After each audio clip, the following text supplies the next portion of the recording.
11 मार्च 2025ला आमचं विधानसभेचं अधिवेशन होतं.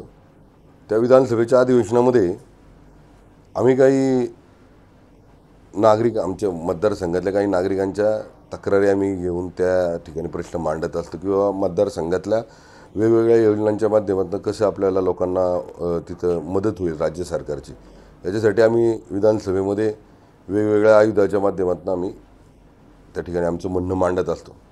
असंच एक प्रश्न जो राज्याच्या दृष्टीनं फार महत्त्वाचा होता, गरजेचा होता. मला असं वाटलं की बाबा हा प्रश्न फक्त माझ्या मतदारसंघात नसेल तर पूर्ण राज्यामध्ये अशा प्रकारची परिस्थिती असेल. आणि तसंच एक माझ्या इथं एक एरिया आहे, मोरे वस्ती मेहत्रे वस्ती म्हणून, अंगणवाडी रोड आहे. त्या रोडमध्ये रोडहून जाणाऱ्या येणाऱ्या सगळ्या महिलांच्या काही तक्रारी होत्या. तिथे एक कंट्री देशी दारूचं दुकान होतं. त्या आजूबाजूच्या परिसरामध्ये असे व्यवसाय चालू केल्यानं फार वाईट परिस्थिती होती. तिथल्या नागरिकांना त्रास होतो, माता भगिनींना त्रास होतो, विद्यार्थ्यांना त्रास होतो, ज्येष्ठ नागरिक. त्या संदर्भात मी काही प्रश्न सभागृहामध्ये होते. त्यात अजितदादांनी एकदम सकारात्मक निर्णय दिला आणि त्याच्यामध्ये मी स्वतः देवेंद्र भाऊंशी बोललो होतो त्या संदर्भात. त्याच्यानंतर हा निर्णय झाल्यानंतर काल त्या संदर्भामध्ये एक मागच्या आठवड्यामध्ये हिअरिंग लावण्यात आले. काही ठराविक आम्ही पहिल्यांदा सुरुवात केली माझ्या मतदारसंघामध्ये. या ठराविक दुकानांच्या म्हणजे ज्याचा त्रास होतो अशा दुकानांच्या संदर्भामध्ये आम्ही उत्पादन शुल्क विभागाकडे एक्साईजकडे आम्ही तक्रार केली. मग त्याच्यानंतर त्याची हिअरिंग आदरणीय कलेक्टर महोदयांकडे झाली.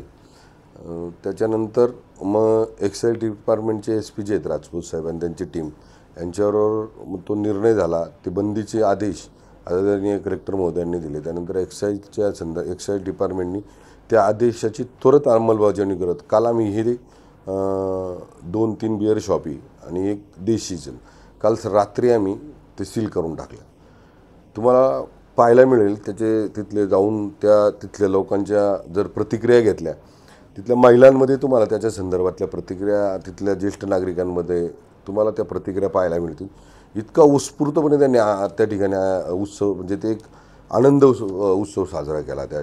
म्हणजे ती दुकानं बंद झाल्यानंतर त्यांना होणारा त्रास त्यांच्या डोळ्यासमोरनं गेला, अशा प्रकारची भावना तिथल्या नागरिकांमध्ये होती. आणि इतका मोठा आनंद उत्सव त्यांनी साजरा केला. मला असं या निमित्तानं तर असं आव्हान करायचं की अशा परिस्थिती ज्या ज्या सोसायटीमध्ये असेल, ज्या ज्या वस्तीमध्ये असेल, ज्या ज्या शाळेच्या बाजूला असेल, त्या ठिकाणी आपण अशा प्रकारच्या कारवाई संदर्भामध्ये उत्पादन शुल्क विभागाला, स्थानिक प्रशासनाला त्यांनी त्या संदर्भातली निवेदन दिली पाहिजेत. सगळ्या या निर्णयाच्या संदर्भामध्ये मनापासून देवेंद्र भाऊंचं आणि त्यांच्या सर्व मंत्र्यांचं मी आभार मानतो की एक चांगला निर्णय हा फक्त माझ्या मतदारसंघापुरता नाही तर पूर्ण राज्यातल्या अशा समस्या ज्या ज्या सोसायट्यांमध्ये येतात, ज्या ज्या लोकवस्तीमध्ये येतात त्यांच्यासाठी झालेला हा निर्णय. त्यामुळं मी आदरणीय देवेंद्र भाऊंचं आणि उपमुख्यमंत्री एकनाथभाई शिंदे असेल किंवा उपमुख्यमंत्री अजितदादा पवार असतील, अजितदादांच्या ज्या उत्पादन शुल्क विभागाचा आयुष्य, त्या सगळ्यांचं मनापासून धन्यवाद देतो आणि आभार मानतो.